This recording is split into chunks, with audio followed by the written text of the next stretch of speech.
मेरे प्यारे बच्चों, स्वागत है आप सभी का एक नए वीडियो में। तो आज के इस वीडियो में यानी कि आज की इस क्लास में हम लोग करने वाले हैं प्रथम चैप्टर, जिसका नाम है बिलियन। जैसे प्रथम चैप्टर तो सॉलिड स्टेट होता था, यानी कि ठोस अवस्था, उसको जो है एग्जाम की बोर्ड एग्जाम से जो हटा दिया गया।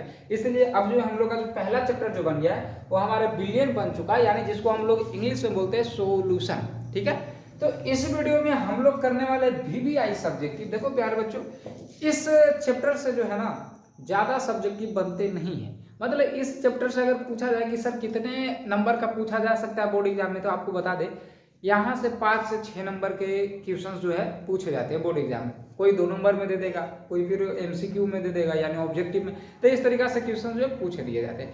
यहाँ पे ज़्यादा जो है सब्जेक्टिव क्वेश्चन नहीं बनते हैं। जो बनता है, जो मोस्ट इंपॉर्टेंट है, जो आपके परीक्षा में पूछा जा सकता है, वो सारे के सारे क्वेश्चंस यहाँ पे लेके आए हैं। और सिर्फ लेके आए, सिर्फ यहाँ पे बताने वाले नहीं है, बल्कि सीधे दिमाग में घुसाने वाले। ठीक है ना। तो एक एक चीज को आप हमारी बातों को जो सुनिएगा और पढ़ने की कोशिश कीजिएगा। अभी तो गिर ही जाते हैं ना। चलो, तो उम्मीद करते हैं आप हमारी क्लास को एंजॉय कीजिएगा। हम लोग ठीक ना स्टार्ट करते हैं। चलो, तो देखो सबसे पहला आपका क्वेश्चन है, बहुत अच्छा क्वेश्चन है ना। क्वेश्चंस में एकदम खतरनाक है और लाजवाब है। तो क्वेश्चंस देखिएगा, क्या बोला, किसी घोल की मोलरता एवं मोलरता में अंतर बताइए। जब हम लोग किसी चीज को घोलते हैं, देखो आप देख रहे हो हाथ में मेहंदी है ना, तो ये नहीं देखना कि सर मेहंदी कहाँ से आ गया। इसको छुड़ाने के लिए भी बहुत प्रयास किया गया है। ठीक है, ये हम क्या हुआ ना कि मोबाइल चला रहे थे, ऐसे मोबाइल में हम कुछ देख रहे थे। 1 मिनट रुक जाइएगा। और एक मेरी भतीजी हुई यानी कि बेटी, वो क्या हुआ कि लगा दी पूरा हाथ में। अब ध्यान नहीं दिया, पूरा एकदम टह लाल हो गया है ना। ऐसा कि ये सब देख रहा हूँ ना, ये उस तरीक़ा से लाल हो गया था। लेकिन कैसे तो छोड़ा वो जो है छोड़ा दी, पूरा उंगली पीछे चारों तरफ से रंग दी थी। चलो कोई बात नहीं, खैर है, लेकिन बता देना जरूरी होता है, क्योंकि आप भी सोचो सर हाथ रंगे हुए हैं, क्या शादी हो गया क्या। देखो बच्चा का देखो लगाया हुआ ना, देखो कैसे कैसे करके लगा दी है ना। चलो, हाँ, तो हम ये बोल रहे हैं कि घोल मतलब समझते हो ना, घोल जैसे पानी है हमारे पास, कुछ उसमें घोल डाल दिए है ना, तो वो होता है हमारा क्या, घोल। तो बोल रहा है कि किसी घोल की मोलरता एवं मोलरता में अंतर बताइए। 2 चीज यहाँ पे हमारे लिए, यहाँ पे देखो पहला है मोलरता और दूसरा है मोललता। देखो मोललता होता क्या, जो समझना, दोनों में अंतर समझिएगा आप, अच्छे तरीके से आपको यहाँ पे बताने वाले। ठीक है, पहला मोलरता समझो। देखो यहाँ पे हम नया पेज ले लेते हैं। आप देखो इस तरीके से भी आप आंसर लिख सकते हो। एक तरफ लिखो मोलरता, ठीक है, मोलरता, और एक तरफ लिखो मोललता। देखो ये दोनों में अंतर समझिएगा आप सही ढंग से, ठीक ना। ऐसे करके भी अंतर लिख सकते हो। सबसे पहले देखो क्या होता है इसमें क्या होता है कि 1 लीटर बिलियन में उपस्थित विलेय की मोलों की संख्या लिखते हैं यहाँ पे। 1 लीटर बिलियन में 1 लीटर बिलियन में उपस्थित विलेय के, अरे यार ये क्या हो जाता है, विलेय के उपस्थित विलेय के मोलों की संख्या। देखो समझना, जैसे हमारे पास कोई चीज 1 लीटर बिलियन है, इस तरीके से देखो यहाँ पे मान चलो हमारे पास 1 लीटर बिलियन है। अब बिलियन कैसे बनता है वो तो आपको पता है। बिलियन बनाने के लिए हमारे पास 2 चीज चाहिए, एक विलेय चाहिए और एक विलायक चाहिए। जब दोनों को हम क्या करेंगे, मिक्स कर देंगे, तो हमारे पास क्या हो गया, बिलियन। जैसे कहने का मतलब कैसे, हमारे पास पानी हो गया, ठीक है, और हमारे पास क्या हो गया, चीनी हो गया। अब दोनों को मिला दिए तो क्या हमारे पास हो गया, बिलियन बन गया। ठीक है, तो उसी तरीका से हम 1 लीटर क्या किए, हम 1 लीटर जो हम क्या किए, बिलियन बना 1 लीटर का।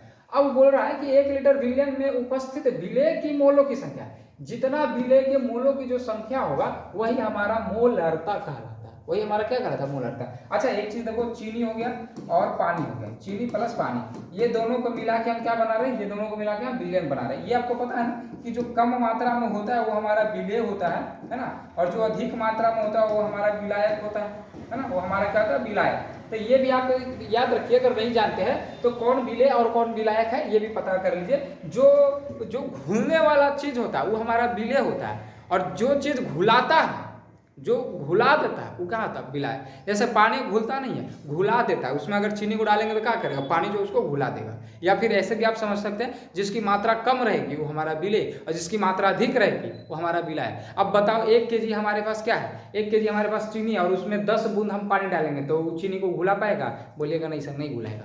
समझ रहे हो ना? हाँ, तो वो चीज़ पॉसिबल नहीं है ना। तो यहाँ पे चीना लिखा गया ना, चीनी, चीनी हमारा विलेय हो जाएगा, पानी हमारा विलायक हो जाएगा। जब ये दोनों को मिलाएंगे हमारा विलयन मिल जाएगा। तो वही हमसे बोला जा रहा है मोलरता में कि 1 लीटर विलयन, जैसे हमारे पास 1 लीटर विलयन है और उसमें जो उपस्थित विलेय है उसी के मोलों की संख्या को हम लोग क्या कहते हैं? मोलरता कहते हैं। ठीक ना।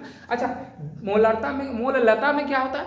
मोललता में सेम यही होता है, लेकिन इसमें थोड़ा सा डिफरेंट होता है। लिखिएगा कि 1 लीटर इसमें विलयन है तो इसमें विलायक होता है। इसमें क्या होता है? विलायक। 1 लीटर विलायक में उपस्थित, 1 लीटर विलायक में उपस्थित विलेय के मोलों की संख्या, विलेय के मोलों की संख्या क्या कहलाती है? तो मोललता कहलाती है। तो सिंपल आप याद रखिएगा, मोलरता और मोललता में अंतर। पहले तो आप ये याद रखिएगा कि दोनों में 1 लीटर, ठीक ना। 1 लीटर विलयन में उपस्थित मोलों के, विलेय के मोलों की संख्या सेम यहाँ पे भी है। क्या है? 1 लीटर, बस अंतर क्या है? यहाँ पे विलयन है तो यहाँ पे विलायक है। बाकी याद करने के तो तरीका आपको पता चल गया। बस यहाँ पे विलयन की जगह विलायक कर देंगे, हमारा परिभाषा बन जाएगा। यानी 1 लीटर विलायक में उपस्थित विलेय के मोलों की संख्या, ये पहला अंतर हो गया। ठीक है। दूसरा अंतर में तो हम क्या लिख देंगे? दूसरा अंतर में इसका फॉर्मूला लिख देंगे। दूसरा अंतर में क्या लिखेंगे? इसका फॉर्मूला लिख देंगे। हम लिखेंगे मोलरता बराबर, मोलरता बराबर क्या हो जाएगा? विलेय के मोल। लाइन जो है ना थोड़ा सा ज्यादा हाफ डाउन हो रहा है, मतलब भूख भाग कर रहा है।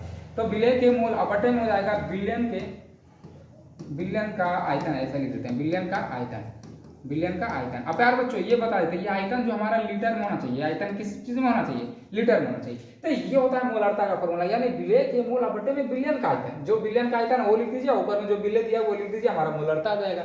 और देखो मोललता निकालने का फॉर्मूला, मोललता इसमें भी वही होता है, यहाँ पे लिखेंगे विलेय के मोल। लेकिन यहाँ पे देखो लिखेंगे विलेय के मोल हो गया ना। अब यहाँ पे लिखेंगे विलायक का, यहाँ पे द्रव्यमान होता है, विलायक का द्रव्यमान हो जाता है। ठीक है। और यहाँ पे जो द्रव्यमान है ये हमारा केजी में होना चाहिए। ठीक है, केजी में। तो ये इस दोनों का अंतर। तो आप देखो ये भी लिख सकते हो, जब भी आपसे बोले कि मोलरता एवं मोललता में अंतर बताइए, तो आप ये इस तरीका से भी लाइन खींच के एक इधर ऐसे लिख सकते हो। या फिर आपको देखो यहाँ पे बताया गया, उत्तर में लिखिएगा कि 1 मोल घुल्ली मतलब जो घुल सकता है, 1 मोल घुल्ली 1 लीटर घोल में उपस्थित हो तो उसे घोल की मोलरता कहा जाता है। ठीक है। फिर है जबकि 1 मोल घुल्ली 1 किलोग्राम घोलक में उपस्थित हो तो उसे घोल की मोललता कहा जाता है। बस ये भी आप लिख सकते हो, या फिर जो भी बताया है वो भी लिख सकते हो। ठीक है, दोनों आप लिख सकते हो, दोनों जो आपका आंसर सही है। लेकिन आपको सटीक कौन लगेगा? आपको सटीक ये लगेगा, है ना, इसीलिए लेके आए। चलो अब अगला देखो क्वेश्चन हमारा है मोल प्रभाज की व्याख्या करें। देखो यहाँ पे एक चीज बच्चा लोग इसमें कंफ्यूज हो जाता है। ठीक ना, मोल प्रभाज और एक होता है मोल अंश, है ना, एक होता है मोल प्रभाज और एक होता है मोल अंश। अब बच्चा लोग कंफ्यूज हो जाता है, इसका मोल प्रभाज और मोल अंश दोनों भाई हैं, ऐसा कंफ्यूज होता है। तो भाई ना है रे बच्चा, है ना, दोनों भाई नहीं है, दोनों एक ही है ना, दोनों एक ही है, भाई नहीं है, दोनों एक है। जैसे मान के चलो मेरा नाम विकास हुआ और मान के चलो मेरा नाम सुरेश भी हुआ, है ना, तो दोनों मेरा ही नाम हो गया, ना कि एक मेरा भाई का, नहीं, मत दोनों हम ही। तो मोल प्रभाज और मोल अंश एक ही चीज है, अलग अलग नहीं है। प्रभाज की जगह अंश भी आप लिख सकते हो, मोल अंश। ठीक है, ये देखो हो सकता है आप जान रहे हो और नहीं भी जान रहे हो तो भी हमारा तो बताना काम है ना, हम बता दिए। हाँ, तो मोल प्रभाज की व्याख्या करें। ये देखो आपसे पूछा गया 2014 में, देखो क्या लिखिएगा। ये देखो मोल प्रभाज होता है क्या बच्चे, जो देखो हमारे पास एक इस तरीका से बीकर है, यानी कंटेनर है, जो कि आप कंटेनर नहीं बोलो, बोल दो आप क्या बोलो, एक बर्तन। ठीक है, हमारे पास क्या एक बर्तन है। अब इसमें देखो क्या होता है कि इसमें हम जो ना कुछ घोल दिए, इसमें क्या किया है, इसमें घोल दिए, मतलब कि कोई चीज ए मिलाए हैं, ए मिला दिए, ए मतलब विलेय मिला दिया, और इसमें बी जो है विलायक मिला दिया, इसमें जो इधर से बी जो है विलायक मिला दिया। अब ए बी को जब मिलाए तो यानी ए हमारा हो गया विलेय और बी हमारा हो जाएगा विलायक, तो मिलाएंगे तो शुद्ध बिलियन बन जाएगा ना। तो हमारे पास ये बिलियन मिल गया, ठीक ना, हमारे पास ये बिलियन मिल गया। अब इस बिलियन का हमसे पूछेगा कि मूल प्रभाज बताओ क्या हुआ। ए हम विलेय मिला दिए और विलायक मिला दिए तो हमारा 10 बिलियन बन गया। अब पूछेगा कि इस बिलियन का हमें मोल प्रभाज बताओ, यानी मोल अंश बताओ। तो इसका देखो क्या होता है फॉर्मूला जो बताते हैं, देखो मोल प्रभाज निकालने का जो फॉर्मूला होता है मोल प्रभाज, मोल प्रभाज बोलिए या फिर अंश बोलिए, इसके ब्रैकेट में हम अंश लिख देते हैं, ठीक है। देखो कैसे निकालेंगे जो समझो, देखो मोल प्रभाज निकालने का जो फॉर्मूला होता है प्यारे बच्चों, जो हमारे पास जो विलेय है, विलेय ऊपर में लिखो, विलेय कितना है ए है, ठीक है, और बटे में जो बिलियन है, बिलियन हमारे पास कितना हो जाएगा, यहाँ पे हमारे पास बिलियन क्या हो जाएगा, तो ए प्लस बी दोनों को जोड़ेंगे तो हमारे पास क्या होगा, ये बिलियन हो जाएगा। तो नीचे में लिख दो ए प्लस बी, ये हमारा हो गया मोल प्रभाज का फॉर्मूला, मोल प्रभाज का फॉर्मूला। अगर हम शॉर्ट में बोले, अगर नाम लेके बोले तो लिखिएगा विलेय के मूल बटे में बिलियन का मतलब कुल बिलियन, कुल बिलियन, विलेय आप ऐसे लिखिएगा, विलेय बटे में कुल बिलियन, विलेय बटे में बिलियन, ऐसे लिख सकते हैं। ऊपर में हो गया विलेय और नीचे में हो गया बिलियन, बिलियन मतलब ये दोनों विलेय और विलायक दोनों, या फिर आप यहाँ पे ऐसे लिख सकते हो, ऊपर में लिखो विलेय, जैसे बहुत तरीका है, आपको हम समझाने की कोशिश कर रहे हैं, नहीं तो फिर तो अगर आप समझ जाइएगा फिर अलग जो अपने से जो डेवलप कर लीजिएगा कि कैसे कैसे बताना है ना। तो ऊपर में हो गया विलेय और फिर यहाँ पे लिख सकते हैं विलेय और प्लस में विलायक, इस तरीके से भी आप लिख सकते हैं। और नहीं तो फिर आप क्या कीजिएगा, विलेय प्लस विलायक की जगह डायरेक्ट बिलियन लिख दीजिएगा, ये आप लिख सकते हैं, है ना, या फिर आप ऐसे लिख सकते हैं, कई तरीका से लिख सकते हैं। तो उम्मीद करते हैं आपको मोल प्रभाज जो है समझ में आ गया होगा।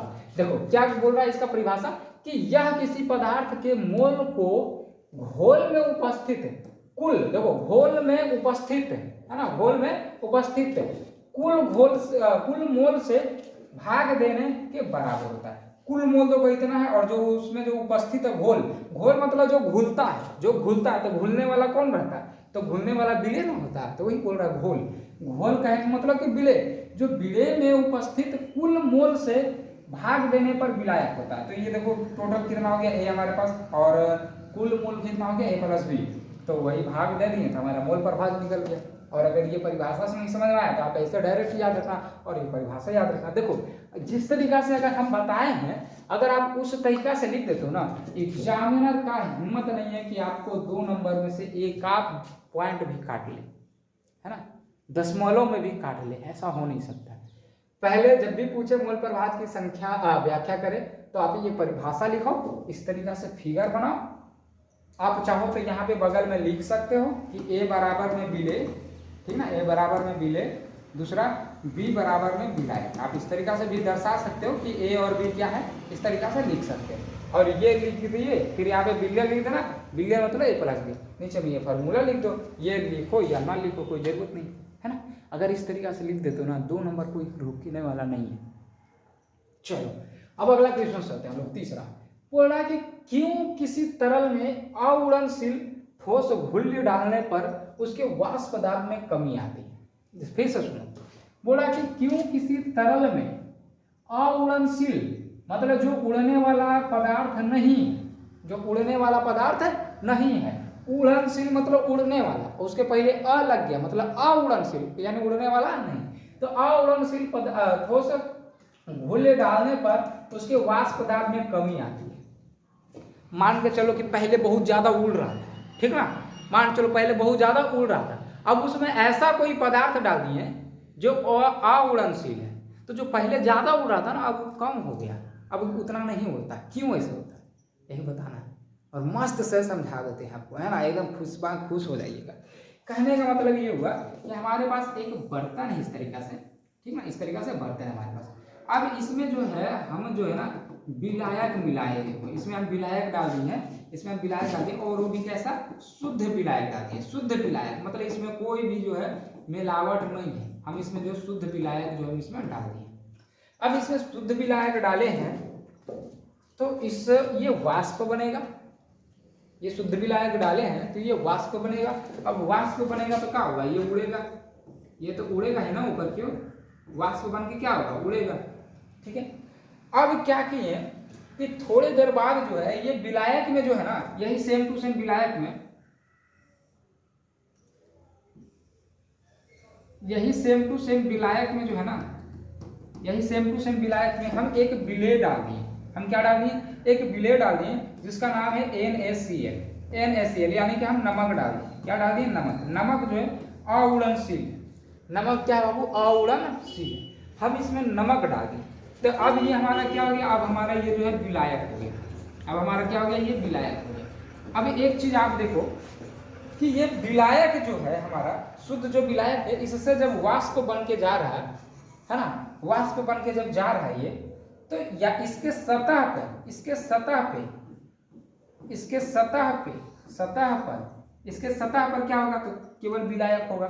हाँ या नहीं? इसके सतह पे क्या होगा? इसके जो ऊपरी वाला जो सतह है इस पे क्या होगा? खाली विलायक रहेगा। सिर्फ विलायक इसके सतह पे आके जो है जमा हो जाएगा और ऊपर की ओर उड़ेगा। अच्छा, यहाँ पे देखो क्या होगा? पहले तो उस तरीका से सिर्फ विलायक उड़ रहा था, है ना। अब यहाँ पे क्या हुआ कि NaCl डाल दिया, यानी नमक डाल दिया। तो नमक डाल दिए तो इसके सतह पे देखो क्या होगा? इसके सतह पे बाबू, इसके सतह पे विलायक भी, अरे यार पीला पीला बार बार हो जाता है। हाँ, इसके सतह पे क्या क्या रहेगा? इसके सतह पे क्या हो जाएगा? यहाँ पे विलायक जो था वो तो रहेगा ही, साथ ही साथ क्या होगा? ये नमक भी इसके सतह पे आ जाएगा, है ना। इसके सतह पे नमक भी आ जाएगा। अब एक चीज बता, यहाँ पे जैसे ही आसानी से उड़ पा रहा था, है ना, कोई दबाव करने वाला नहीं था। अब यहाँ पे दबाव करने वाला आ गया कौन? नमक। नमक मान के चलो कि यहाँ पे आके बैठ गया, यहाँ पे आके बैठ गया, यहाँ पे आके बैठ गया, यहाँ पे आके बैठ गया, यहाँ पे आके बैठ गया, यहाँ पे आके बैठ गया, यहाँ पे आके बैठ गया। तो अब जितना जगह पे पीला पीला आप देख रहे हैं उतना जगह से तो विलायक को वाष्प बन के उड़ने नहीं देगा, वो तो रोक देगा ना। तो खाली जगह है, मान चलो यहाँ से उड़ेगा, यहाँ से उड़ेगा, यहाँ से उड़ेगा, यहाँ से उड़ेगा, यहाँ से उड़ेगा, यहाँ से उड़ेगा। यहाँ पे देखो इतने जगह से उड़ेगा और यहाँ पे देखो पूरा यहाँ से यहाँ तक उड़ेगा पूरे में। क्यों? क्योंकि यहाँ पे कोई रोकने वाला नहीं है। तो देखो यही चीज ना यहाँ पे बोल रहा था, है ना, यही चीज ना यहाँ पे बोल रहा था। क्या बोल रहा था कि अउड़नशील ठोस घुल डालने पर उसके वाष्प दाब में कमी आ जाती है। जैसे इसमें देखो विलायक, शुद्ध विलायक था तो इसमें से ज्यादा वाष्प बन रहा था। क्या हुआ? इसमें ज्यादा वाष्प बन रहा था। जैसे इसमें अउड़नशील द्रव्य डाल दिए, यानी कि ठोस डाल दिए, हम क्या डाले? नमक। नमक जैसे डाले तो इसके जो है ना, इसके वाष्प पदार्थ में कमी आ गया। वाष्प पदार्थ में कमी कहने का मतलब कि यहाँ से ज्यादा वाष्प बन के नहीं उड़ने लगा, क्योंकि यहाँ पे ये सब जो नमक जो है वो रोक दे रहा था। अब देखो एक चीज आप सुनो, जैसे अब इसको देखो क्या किए, अब इसको देखो इस तरीका से हम बंद कर दिए, इसको काट दिया, हम बंद कर दिए। अब बंद कर दिए तो ये वाष्प बन के यहाँ पे आके टंग जाएगा, है ना। वाष्प बन के क्या होगा? यहाँ पे टंग जाएगा। ये वाष्प बन के यहाँ पे टंग गया। अब इसको भी देखो बंद कर दिए, इसको भी इस तरीका से बंद कर दिए तो इसका भी जो वाष्प आके आएगा, इसका भी तो वाष्प बनेगा ना। वाष्प बन के उड़ रहा है, कम कम उड़ेगा, यहाँ से कम उड़ेगा, लेकिन कोई बात नहीं, उड़ेगा। अब यहाँ पे आके क्या हो जाएगा? वाष्प आके इस तरीके से जम जाएगा। अब देखो यहाँ पे जब ज्यादा जब जम जाएगा तो क्या होगा कि यहाँ पे दाब जो है लगाने लगेगा। यहाँ पे क्या होगा? दाब लगाने लगेगा, तो यहाँ पे अधिक दाब लगेगा। यहाँ पे क्या होगा? क्योंकि वाष्प ज्यादा बन रहा है और ज्यादा यहाँ पे वाष्प भर जाएगा तो क्या होगा? नीचे की ओर ज्यादा दाब लगाएगा।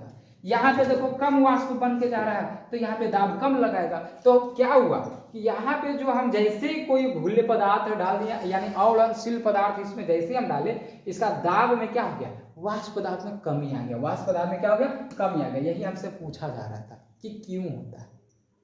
क्योंकि वहां पे जो जगह जो है वो क्या होता है? कमी के जगह की कमी हो जाती है, यानी कि वहां पे जो है हमारा NaCl यानी कि जो हम अउड़नशील जो पदार्थ रहते हैं वो जो है सतह पे आके जम बैठ जाता है। ठीक है, अब देखो परिभाषा पढ़ो, उम्मीद है आपको ये चीज समझ में आ गया होगा। अब देखो बोल रहा है कि शुद्ध द्रव्यों की सारी सतह द्रव्य के अणुओं से घिरी रहती है ना। यदि किसी विलायक में एक अवाष्पशील विलेय डालकर विलयन बनाया जाता है ना, अवाष्पशील विलेय डालकर, देखो इसमें अवाष्पशील विलेय डाले हैं और इसको क्या किए हैं? विलयन। इसको जो टोटल को हम विलयन बना दिए। टोटल को हम क्या किया? अब इसको विलयन कर देते हैं, क्योंकि इसमें नमक डाल दिए ना, तो इसको हम विलयन अब कर देते हैं। विलयन, है ना, विलयन बनाया जाता है। विलयन की सतह पर विलेय और विलायक दोनों के अणु उपस्थित रहते हैं। इसके सतह पे क्या होगा? विलेय और विलायक दोनों रहेगा, है ना। अतः सतह पर विलायक के अणुओं से घिरा भाग कम रह जाता है ना। इसके कारण सतह छोड़कर जाने वाले विलायक अणुओं की संख्या भी तदनुसार घट जाती है। यहाँ से जो विलायक के जो अणु है वो ऊपर में छोड़ के जाएगा। छोड़ के जाने मतलब वाष्प बन के कम जाएगा, क्योंकि यहाँ पे जगह छेके हुए, है ना। अतः विलायक का वाष्प दाब भी कम हो जाता है। तो यहाँ से जो छोड़ के कम जा रहा है तो कम जा रहा है, तो यहाँ पे वाष्प कम बनेगा तो इसका वाष्प दाब भी तो कम ही हो जाएगा ना, क्योंकि ऊपर से ये नीचे की ओर दाब जो है कम लगाएगा। समझ में आ गया आपको? एकदम समझ में आ गया होगा। चलो प्यारे बच्चों, अगर इस तरीका से लिख देते हो ना तो कभी कभी ये 5 नंबर में आपके पूछे जाते हैं एग्जाम में, ये ध्यान रखिएगा, और सारे के सारे चीज को आप रट जाइए एकदम, है ना। चलो इसके बाद है आपका देखो है चौथा नंबर क्वेश्चन। अब देखो हम लोग चौथा नंबर क्वेश्चन करते हैं, ठीक है। देखो चौथा नंबर क्वेश्चन क्या बोल रहा है कि प्रासारणी दाब की परिभाषा दे। प्रासारणी दाब की परिभाषा दे, सिद्ध करें कि प्रासारणी दाब एक अनुसंख्य गुणधर्म है, ठीक है। ये बहुत अच्छा क्वेश्चन है और आप इसे समझिएगा। देखो क्या होता है, सबसे पहले तो हम लोग समझते हैं कि प्रासरणी दाब तो समझ रहे हैं, इसको बाद में समझेंगे, लेकिन इससे पहले हम लोग समझे कि प्रासरण क्या होता है। देखो समझ लीजिए इस तरीका से, पहले हमें इस तरीका से इसका एक फिगर पाते हैं जिससे कि हमको समझाने में आसानी मिले। देखो यहाँ पे ये हो गया हमारे पास एक,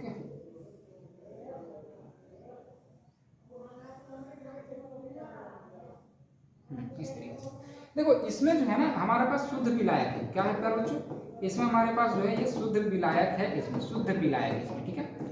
ये शुद्ध विलायक है और ये हमारे इसमें विलयन है, ये हमारे क्या है इसमें विलयन है। विलयन मतलब यही विलायक है, यही विलायक इसमें है। और इसमें एक जो है विलय को डाल दिया गया NaCl, NaCl विलय को डाल दिया गया, NaCl विलय है ना, NaCl विलय को डाल दिया गया, तो ये हमारे पास विलायक बन गया। हो क्या रहा है देखो, प्रासरण देखो क्या होता है जो समझना है। प्रासरण, प्रासरण क्या होता है जो समझना है। प्रासरण ये जो शुद्ध विलायक जो आप देख रहे हो ना, ये जो क्या देख रहे हो आप शुद्ध विलायक, तो इसमें के जो विलायक के जो अणु है, इसमें जो विलायक के जो अणु है, यहाँ पे एक देखो झिल्ली होता है, यहाँ पे एक झिल्ली होता है जिसे पारागम्य झिल्ली कहते हैं। क्या कहते हैं? पारागम्य झिल्ली, आप दर्शा लीजिएगा। तो ये इसमें जो विलायक के जो अणु है इस पारागम्य झिल्ली से होकर, इस पारागम्य झिल्ली से होकर इसमें आता है, यानी कि विलय में आता है। क्या आता है? विलय में आता है। यहाँ पे हम देखो इसका परिभाषा लिखेंगे कि विलायक के अणु अर्धपारगम्य झिल्ली से होकर विलय की ओर गति करते हैं। क्या लिखेंगे कि देखो प्रासरण में लिखेंगे कि विलायक के अणु, विलायक के अणु, विलायक के अणु, विलायक के अणु है ना, विलायक के अणु अर्धपारगम्य झिल्ली, विलायक के अणु अर्धपारगम्य, अर्धपारगम्य, अर्धपारगम्य झिल्ली से होकर, अर्धपारगम्य झिल्ली से होकर, अर्धपारगम्य झिल्ली से होकर विलय की ओर गति करते हैं, विलय की ओर, विलय की ओर गति करते हैं, विलय की ओर गति करते हैं, विलय की ओर गति करते हैं, विलय की ओर गति, इसे ही प्रासरण कहते हैं, इसे ही प्रासरण कहते हैं, इसे ही परासरण कहते हैं, इसे ही परासरण, इसे ही परासरण कहते हैं। तो आपको समझ में आया परासरण किसे कहते हैं? मतलब इसमें जो विलय के जो अणु है, सॉरी इसमें जो विलायक के जो अणु है, इसमें जो विलायक के जो अणु है, ये क्या होता है ना कि ये जो ये जो अर्धपारगम्य जो झिल्ली है, ये जो अर्धपारगम्य झिल्ली देख रहे हैं, इससे होकर विलय की ओर गति करते हैं, मतलब कि विलय की ओर जाने लगते हैं, यानी कि यहाँ से निकल के इसमें जाने लगते हैं। तो इसी को हम लोग परासरण कहते हैं, इसी को हम लोग क्या कहते हैं? परासरण। अब देखो ये परासरण की क्रिया को रोकने के लिए हमें क्या करना है? इस प्रासरण की क्रिया को क्या करना है? रोकना है। तो इस प्रासरण की क्रिया को रोकने के लिए हम क्या करते हैं पता है? इस प्रासरण की क्रिया को रोकने के लिए हम इसके ऊपर से दाब लगाने लगते हैं। हम क्या करते हैं? इसके ऊपर से क्या करते हैं? दाब लगाने लगते हैं। अब जैसे इस पे दाब लगाते हैं, है ना, इस पे जैसे दाब लगाते थे ये प्रासरण की क्रिया क्या होती है? बंद हो जाती है। इस प्रासरण की क्रिया क्या होती है? बंद हो जाती है, ठीक ना। यहाँ पे जो दाब लगाया जाता है, देखो ये इसे देखो दाब जो लगाया जाता है, यहाँ से तो जो दाब लगाया जाता है उसे ही हम लोग बोलते हैं प्रासरणी दाब। आया समझ में? नहीं आया? आया कि नहीं? देखो फिर से समझाते हैं, अगर नहीं आया तो कोई दिक्कत नहीं, फिर से दो। ये हमारे पास ये शुद्ध विलायक है और इसमें जो है विलयन मिला हुआ, जिसमें हम विलय मिला दिए हैं NaCl, ठीक है। कुछ भी आप मिला सकते हैं, बस मिला दिए NaCl। अब देखो क्या होता है, ये जो विलायक के जो अणु है ना, ये अर्धपारगम्य झिल्ली से होकर ये विलय की ओर गति करते हैं, मतलब इसकी ओर गति करते हैं। तो इसी को हम लोग परासरण कहते हैं। इसी क्या कहते हैं? परासरण।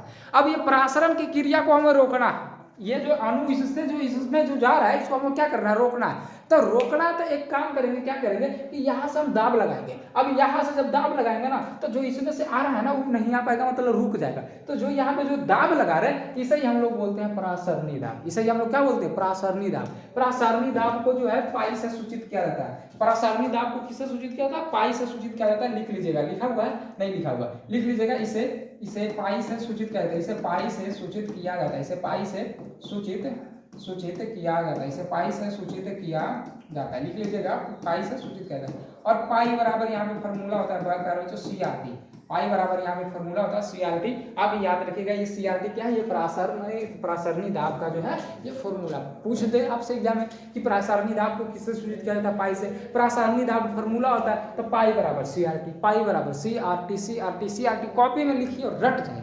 जहाँ पे पढ़ते हैं ना, टेबल आपके पास, टेबल के सामने एक जो एक फोटोकॉपी वाला जो होता है, जीरोक्स वाला पेपर लाइए, उसमें सारे फॉर्मूला को लिख कर एकदम रट जाइए, इस तरीका से रट जाइए। तो परासरणी दाब आपको समझ में आ गया? देखिए बोल रहा है कि सिद्ध करें कि परासरणी दाब एक अनुषंग गुणधर्म है। तो यही चीज आप लोगों को यहाँ पे लिख लीजिएगा इसके उत्तर में कि परासरणी दाब वह दाब है जो किसी विलायक को अर्धपारगम्य झिल्ली द्वारा कम सांद्रण से अधिक सांद्रण की ओर, देखो इसका कम सांद्रण है भी, है ना, इसका क्या है? कम सांद्रण है, और इसका जो अधिक सांद्रण है। तो कम सांद्रण से अधिक सांद्रण की ओर बहने से रोकने के लिए परासरण दाब कहलाता है ना। बहने से रोके, वही जो हमारा क्या कहलाता है? परासरण दाब कहलाता है। तो ऐसे ही करके लिख लीजिएगा। ये भी लिख लीजिएगा कि वांट ऑफ गाई तुलना के नियम के अनुसार, ये जो है वांट ऑफ गाई तुलना के नियम के अनुसार ये दिया गया था। और ये चीज आपकी ये फिगर वगैरह सब जो है आप पार लीजिएगा, परासरण लिख लीजिएगा और इस तरीका से ये लिख लीजिएगा। ठीक है ना, समझ में आ गया? बस इसी तरीके से फिगर वगैरह पार लीजिएगा। चलो अब आगे देखो, आपका है क्वेश्चन 5वां नंबर क्वेश्चन। 5वां क्वेश्चन बोल रहा है क्वथनांक को उन्नयन से आप क्या समझते हैं?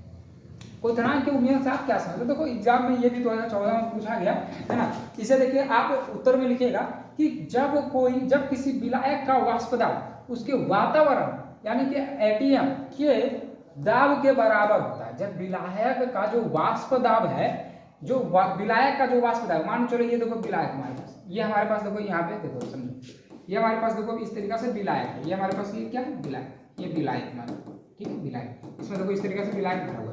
इसका जो वाष्प दाब है, वो वातावरण जो ऊपर में वातावरण यानी कि एटीएम जो है उसके वाष्प दाब के बराबर हो जाए, उसके वाष्प दाब की क्या हो जाए? बराबर हो जाए। देखो लिखा हुआ है उसके वातावरण के दाब के बराबर होता है। दाब के क्या होता है? बराबर होता है। रुक जाइएगा, हाँ, दाब के बराबर होता है तो उसे क्वथनांक कहते हैं। तो उसे क्या कहते हैं? क्वथनांक। समझ गए? क्वथनांक मतलब जो इसका ये जो विलायक हमारे पास है, ये विलायक का जो वाष्प दाब होगा वो क्या होगा?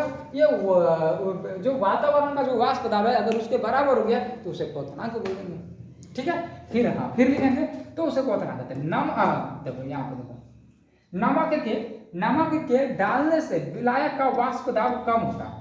जैसे इसमें नमक डाल देते हैं तो वाष्प दाब क्या होता है? कम होता है। जैसे कि आप यहाँ पे देख लो, अभी आपको यहाँ पे समझाया था ना, अभी आपको जो हम यहाँ पे समझाए थे, देखो यहाँ पे क्या हुआ था? इससे देखो वाष्प दाब ज्यादा हो रहा था, इसका वाष्प दाब ज्यादा हुआ, और इसका जो नमक डाले थे तो इसका वाष्प दाब क्या हुआ था? कम हुआ था। तो वही देखो यहाँ पे बोल रहा है ना, यहीं पे यह बोल रहा है देखो कि नमक के डालने से विलायक का वाष्प दाब कम होता है, अतः क्वथनांक के लिए ज्यादा ऊर्जा की जरूरत होगी।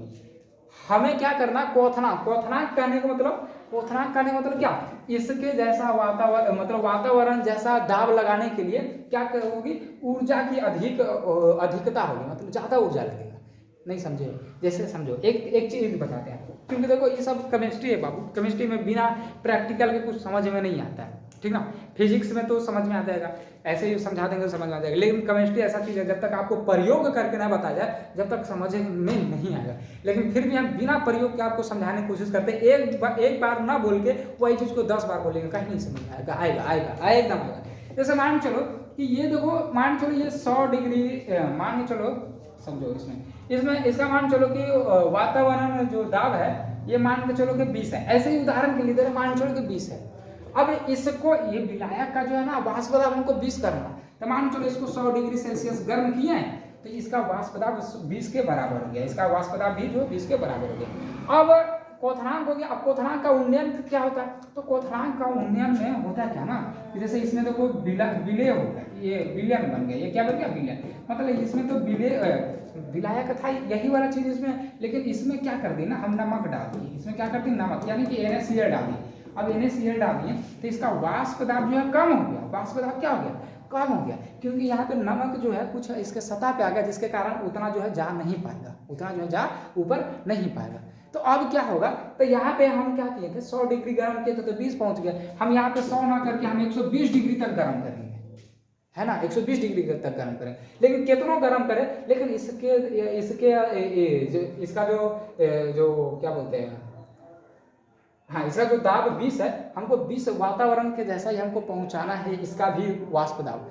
तो हम इसको क्या करेंगे, ज्यादा ऊर्जा देंगे, मान चलो 120 में ना होगा तो 130 देंगे, ऊर्जा अधिक देंगे, लेकिन उसके बराबर हमको करना है। ऊर्जा कितनों भी ले ले, लेकिन हमें उसके बराबर करना है। तो वही देखो बोल रहा है, वही देखो बोल रहा है। अतः क्वथनांक के लिए करने का मतलब क्वथनांक इसका कितना था 20, है ना। तो क्वथनांक के लिए ज्यादा ऊर्जा की जरूरत होती है, ज्यादा ऊर्जा देंगे, जिसे क्वथनांक का उन्नयन करते हैं। उम्मीद करते हैं आपको समझ में आ गया होगा, है ना, क्वथनांक और क्वथनांक का उन्नयन। एक बार हम अपने परिभाषा में, हम अपने भाषा में बोल देते हैं कि क्वथनांक क्या होता है, कि क्वथनांक हुआ कि जैसे क्वथनांक का जो विलायक का जो वाष्प दाब है और जो वातावरण का जो वाष्प दाब है वो दोनों बराबर हो गया तो हमारा वो क्वथनांक कहलाता है।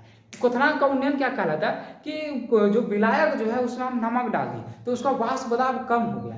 अब हमें वातावरण के वाष्प दाब के बराबर करना है तो क्या करेंगे, वो जो इसमें नमक जो हम डाले हैं उसको अधिक ऊर्जा देंगे, अधिक ऊर्जा, इतना ऊर्जा देंगे ना कि वाष्प दाब के बराबर हो जाए, बस वही हमारा क्वथनांक का उन्नयन कहलाता है। चलिए अब अगला देखो आपका है, हाँ ये देखो है आदर्श और अनादर्श घोल। देखो कई बार प्यारे बच्चों पूछा जा चुका है, यही सब क्वेश्चन से रिपीट करते रहता है। देखो यहाँ पे आपके लिए देखो कितना क्वेश्चन है, 10 क्वेश्चन, 11 क्वेश्चन, कितना क्वेश्चन है, सॉरी 10 क्वेश्चन है, देख लेते हैं कितना क्वेश्चन है जो, हाँ 10 क्वेश्चन है, अरे यार 10 क्वेश्चन है या 11 क्वेश्चन है रॉल्ट के, चलो शायद लगता है 11 क्वेश्चन है, चलो जो भी रहे, है ना 11 क्वेश्चन, यही 11 क्वेश्चन में से बार उलट फिर करते रहता है ना, कभी इसको दे दिया, कभी उसको दे दिया, कभी उसको दे दिया, तो ये 11 क्वेश्चन को रट जाना, क्वेश्चन छूटने वाला नहीं है। तो देखो आदर्श और अनादर्श घोल क्या है, तो आप इसे याद कर लेना। देखो बहुत सिंपल है, बोला ऐसे घोल जो राउल्ट के नियम का पालन करता है उसे आदर्श घोल कहते हैं, जो राउल्ट के नियम का पालन करता है उसे आदर्श घोल कहते हैं। अच्छा अनादर्श घोल, तो ऐसे घोल जो राउल्ट के नियम का पालन नहीं करता है, बात खत्म, उसे क्या कहते हैं, उसे अनादर्श घोल कहते हैं। अच्छा ये चीज दोनों याद रखना, देखो पतला लाइन में इसीलिए लिखे हैं, इसमें एंथैली परिवर्तन होता है, यानी कि delta H zero, delta H का जीरो, ठीक है। फिर इसमें देखिए लिखिएगा इसमें एंथैली परिवर्तन नहीं होता है, फिर लिखिएगा इसमें आयतन परिवर्तन यानी डेल्टा भी बराबर जीरो होता है, इसमें आयतन परिवर्तन डेल्टा भी नॉट इक्वल टू जीरो में यानी नहीं होता है। ये चीज आप याद कर लीजिएगा, ये दोनों तो आपको याद करना पड़ेगा, छोटा छोटा चीजें, बाकी ये याद हुआ, ये याद हो जाएगा, है ना। चलो अब इसके बाद है आपका प्यारे बच्चों 7वां, बोल रहा है कि घोलों के अनुसांख्यिक गुण से क्या समझते हैं, इसकी सीमाएं बताएं, है ना। तो आप देखो यहाँ पे देखो लिखा हुआ है, इसको अच्छे तरीके से पढ़िए और समझ आइएगा खुद। बोला घोल के वह गुण जो केवल उनमें उपस्थित घुल्य पदार्थ के अणुओं या आयनों की संख्या पर निर्भर करते हैं। जैसे अनुसांख्यिक गुणधर्म, अनुसांख्यिक गुणधर्म देखो क्या होता है कि वैसा घोल जो विलायक की प्रकृति पर निर्भर नहीं करता। अनुसांख्यिक गुणधर्म क्या होता है, जो समझो कि वैसा घोल जो या वैसा विलयन जो विलायक के प्रकृति पे निर्भर नहीं करता है, बल्कि विलायक के संख्या पे निर्भर करता है, विलायक के अणुओं पे निर्भर करता है, ठीक है ना, उसे ही अनुसांख्यिक गुणधर्म कहते हैं। वही बोल रहा है कि उपस्थित घुल्य पदार्थ के अणुओं या आयनों या आयनों यहाँ पे यह कर लीजिएगा, आयनों की संख्या पर निर्भर करते हैं तथा घुल्यों की प्रकृति अथवा अन्य विशेषताओं पर नहीं, घोलों के अनुसांख्यिक गुण कहे जाते हैं, मतलब कि इस पे निर्भर नहीं करता। वही जो है यहाँ पे डैश दे दीजिएगा, लिखिएगा घोलों के अनुसांख्यिक गुण कहे जाते हैं। तनु घोलों निम्न पर 4 अनुसांख्यिक गुण है ना, यहाँ पे अणु कर लीजिएगा, अणु घोल निम्न 4 अनुसांख्यिक गुण धर्म है। सबसे पहला देखो लिख लीजिएगा परिसारक दाब या परासरिक दाब, या फिर इसी को बोलते हैं हम लोग परासरण दाब, ठीक है। देखो दूसरा है वाष्प दाब में सापेक्ष अवनमन, तीसरा है क्वथनांकों का अवनमन और चौथा है हिमांक का अवनमन। इसे आप याद कर लीजिएगा कॉपी में लिख के। चलिए अब अगला क्वेश्चन से आपका अब सामान्य आणविक द्रव्यमान से आप क्या समझते हैं। जैसे देखो ये देखो क्या होता है, जैसे यहाँ पे हमारे पास एक जो है, यहाँ पे ये विलायक है, ये हमारे पास ये क्या है विलायक है, ये हमारे पास क्या है ये विलायक है, ठीक है। अब इसमें जो हम एक जो है विलेय डाल दिए यानी कि विलेय डाल दिए यानी कि NaCl यानी विलेय की मोल यानी एक विलेय की मोल डालें। अब क्या किए कि इसको जो है ना अलग अलग तोड़ लेते हैं यानी कि Na प्लस में टूट जाएगा और Cl माइनस में टूट जाएगा। तो ये एक मोल हो गया, एक मोल ये हो गया, एक मोल ये हो गया और एक मोल ये हो गया। मतलब हम ये कहना चाहते हैं कि जैसे ये विलायक था, अब इसमें हम एक विलेय की मोल डाले NaCl, एक मोल डाले, इसमें हम कितना डाले, एक मोल डाले और ये टूटा कितना में 2 मोल में टूट गया। ये कितना टूटा, 2 मोल में। एक हमारे पास हो गया Na प्लस और एक हो गया Cl माइनस। तो एक मोल डाले और वो 2 मोल में टूट गया। तो इसके द्रव्यमान में परिवर्तन होगा कि नहीं होगा? आप बोलोगे सर परिवर्तन नहीं होगा। हम पूछेंगे क्यों नहीं, तो आप बोलोगे कि सर यही वाला ना है उसमें NaCl, वही वाला तो टूटा है। अगर इसका 10 ग्राम होगा सर तो वही वाला टूट के तो 5 हो गया। नहीं, ये गलत बात है। द्रव्यमान में परिवर्तन हुआ है। जैसे कहने का मतलब हमारे पास 2 रुपया का सिक्का है, ठीक है, तो उसका भार मान के चलो 10 ग्राम है। अब वही सिक्का को हम दुकानदार के पास गए और बोले कि ये 2 रुपया वाला रख लीजिए और हमें 1-1 रुपया का 2 सिक्का दे लीजिए। तो हमारे पास 1-1 का 2 सिक्का दिया तो सिक्का तो हमारे पास हो गया 2, लेकिन कितना रुपया हुआ, 2 रुपया। हम उसको 2 रुपया दिए तो 2 रुपया का जो शुरू में भार था वो 10 ग्राम था और अभी जो 2 रुपया दिया तो उसका भार क्या 10 ग्राम होगा। अरे मान चलो कि 1 रुपया और 2 रुपया का सिक्का तो देखें दोनों लगभग बराबर ही में होता है। मान चलो 1 रुपया का सिक्का थोड़ा बहुत वजन कम होगा, मान चलो 8 ग्राम समझो, तो 8 गुने 8 8 प्लस 8 16 ग्राम हो जाएगा। मतलब कि हम 1 मोल दिए, वो हमको 2 मोल दिया, तो 1 मोल का जो हम दिए उसका द्रव्यमान कम था, लेकिन जब वो हमको 2 मोल दिया तो उसका द्रव्यमान बढ़ गया। तो वही बोल रहा अब सामान्य आणविक द्रव्यमान, मतलब कि जो द्रव्यमान जो है, अणु का जो द्रव्यमान है वो समान नहीं है, वही चीज बोल रहा है ना। से आप क्या समझते हैं? तो उम्मीद आपको समझ में आ गया होगा। लिखिएगा कि प्रासारणी दाब, वाष्प दाब का अवनमन, क्वथनांक का उन्नयन, हिमांक का अवनमन आदि सभी अनुसंख्य गुणधर्म विलयन में उपस्थित विलेय कणों की संख्या पर निर्भर करते हैं। इनके प्रायोगिक मान और सैद्धांतिक मान में विभिन्नता आ जाती है। जो प्रायोगिक जो मान है और जो सैद्धांतिक जो मान, इसमें क्या होता है, भिन्नता यानी अलग अलग हो जाती है। इसे विलयन का अपसामान्य आचरण या अपसामान्य आणविक द्रव्यमान कहते हैं। देखो इसका तो द्रव्यमान अलग था, ये दोनों का द्रव्यमान था एक ही, लेकिन द्रव्यमान अलग हो गया। इसके बाद है आपका, देखो अगला क्वेश्चन है राउल्ट का नियम, है ना।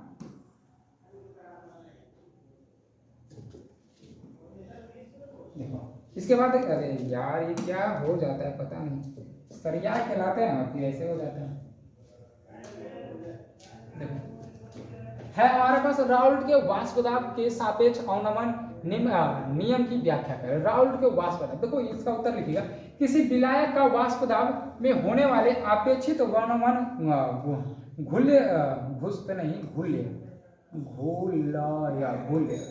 घुल्य के मूल अंश के बराबर होता है। मूल अंश की क्या होता है, बराबर होता है।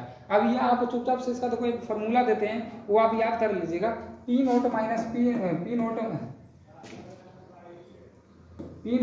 में पी एस और बटे में हो जाएगा पी नोट, क्या हो जाएगा, पी नोट बराबर में हो जाएगा M by M plus N.